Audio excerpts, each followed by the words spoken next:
Shalom, selamat pagi Bapak Ibu Saudara-saudara. Pagi hari ini biarlah firman Tuhan menolong kita untuk terus dapat bertumbuh mengenal Tuhan lebih dalam pengenalan akan Dia. Biarlah Roh Kudus memberikan kita pemahaman yang benar, bahkan pengetahuan yang benar untuk memahami Kristus dan juga mengenal pribadinya lebih dalam lagi. Mari kita berdoa. Ya Bapa, kami bersyukur kebaikan Tuhan terus kami rasakan sepanjang hari. Bahkan pagi hari ini kami boleh menikmati kebaikan Tuhan. Kami merasakan anugerah Tuhan yang menolong kami untuk kami dapat bertumbuh dalam pengenalan Engkau. Terima kasih ya Bapa. Biarlah firman-Mu menuntun kami, mengarahkan kami menjadi pribadi yang semakin serupa dengan Engkau. Pujilah nama-Mu ya Bapa. Haleluya. Amin. Bapak Ibu Saudara, pagi hari ini kebenaran firman Tuhan berjudul Allah yang menopang di tengah kelemahan. Ayat kebenaran firman Tuhan terambil dalam 2 Korintus 12 ayat yang ke-9.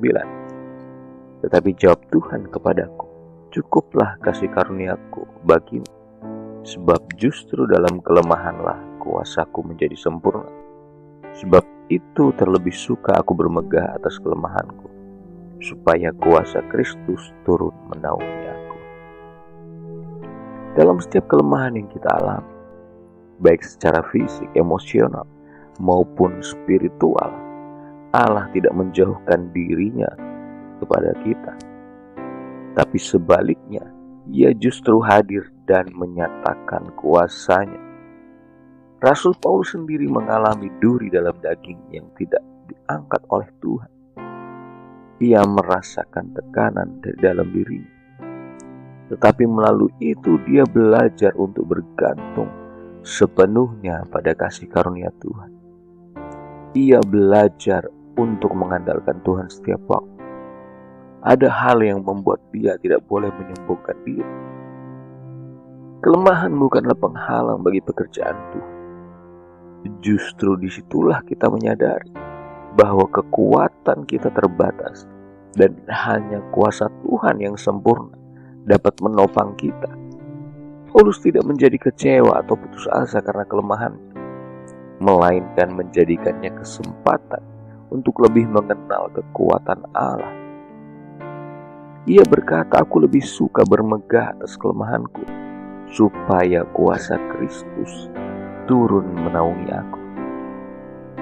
Dalam dunia yang menuntut kekuatan dan kemandirian, kita diajak untuk bersikap sebalik, mengakui kelemahan dan menerima kasih karunia Tuhan yang cukup bagi kita. Ketika kita berhenti mengandalkan kekuatan sendiri,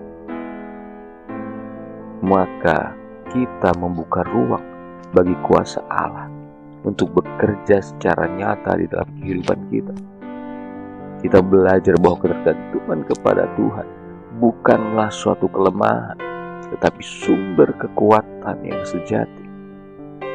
Melalui ketergantungan kepada Tuhan, itu menunjukkan bahwa kita menyadari Allah adalah pribadi yang besar, yang layak diagungkan, diandalkan, bahkan tempat kita bersandar. Jadi pada pagi hari ini Bapak Ibu Saudara-saudara, dalam pergumulanmu hari ini, berhentilah berusaha dengan kekuatanmu sendiri. Undang Tuhan masuk dan minta agar kasih karunia-Nya menopang engkau. Biarkan kelemahanmu menjadi pintu masuk bagi kuasa Kristus yang dinyatakan dalam kehidupan. Kelemahan bukanlah akhir dari segalanya.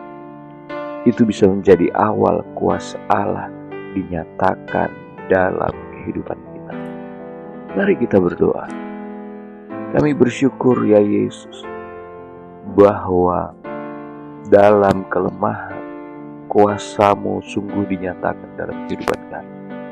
Kami mengalami Engkau, kami mengalami lawatan, dan kami melihat bahwa kuasa-Mu menjadi sempurna di dalam kehidupan kami. Kami percaya ya Bapa, semua ketakutan kami, permasalahan kami, itu mendatangkan kemuliaan bagi Tuhan. Kami percaya bahwa Tuhan tidak pernah meninggalkan kami sendiri. Tuhan tidak pernah melupakan kami. Kasih-Nya terus ada dalam kehidupan kami, menopang kami dan memberkati kami. Kami bersyukur hari ini kalau Engkau masih memberi kami kesempatan. Kami bersyukur untuk kebaikan Tuhan dalam hidup kami. Terpujilah nama-Mu Tuhan Yesus. Kami bersyukur, haleluya. Amin. Terima kasih. Tuhan Yesus memberkati.